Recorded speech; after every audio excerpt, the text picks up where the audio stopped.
Esselamu Aleyküm izləyicilər. Bu video dəstə mim hərfi haqqında məlumat verəcəm. Ərəb əlifbasının 24-cü hərfi mim hərfidir. Bu hərf dodaqların quru hissəsi bir-birinə dəyərək və ya bağlı dodaqların xəfif bir şəkildə açılıb bağlanması və hava axını burun kanallarından çıxaraq tələffüz edilir. Azərbaycan dilində olan M səsinin tamamilə oxşarı və incə formasıdır. Səsləməsindən nəzər salaq. Mim, mim, mim. Ekranda bu hərfin müstəqil, yəni sərbəst, kəlmənin əvvəlində, ortasında və sonda yazış forması əks olunub. Gəlin bu hərfi praktiki olaraq yazaq. İlk öncə müstəqil formasını yazmaya çalışaq. Deməli, ilk növbədə dairə çəkirik. Dairə çəkdikdən sonra sola doğru çıxıntı verib, daha sonra düz xətt aşağı çəkirik. Bir daha yazıram. Dairə çəkdik. Sola çıxıntı və aşağı doğru düz xətt. Dairə çəkirik, sola çıxıntı və aşağı doğru düz xətt.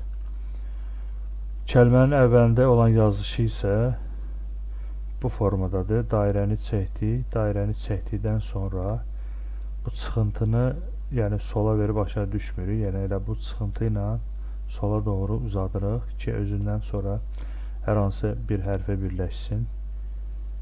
Bir daha yazıram bu formada. Soldan sağa doğru çəkdik dairəni və sola çıxıntı verdik.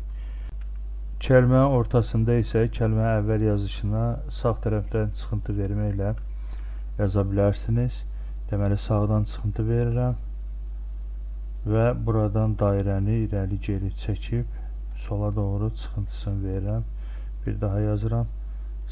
Sağdan çıxıntını verdim.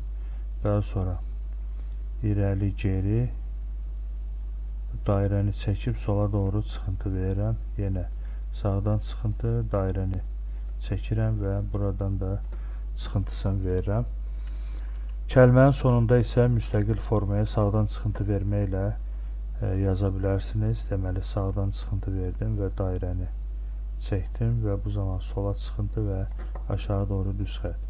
Yenə sağdan çıxıntı, dairəni çəkdim, sola çıxıntı və düz xətt. Mouse'la bunları yazıram deyənə biraz kiçik qüsurlar olur, üzürlü sayasız. Çıxıntı verirəm və sola doğru düz xətt çəkirəm. Əgər özündən sonra birləşməyən, yəni 6 hərf vardır ki, yəni bunlardan 5-ni keçmişik, biri qalıb. Yəni bu hərflərdən sonra gələrsə, özündən sonra birləşməyən hərflərdən sonra gələrsə, müstəqil forması yazılır. Belə siz də bu hərfin müxtəlif yazış formlarını ən azı bir sətir yazıb praktika edin ki, zəhninizdə daha yaxşı qalsın inşallah. Bu qədər. Esselamu Aleyküm.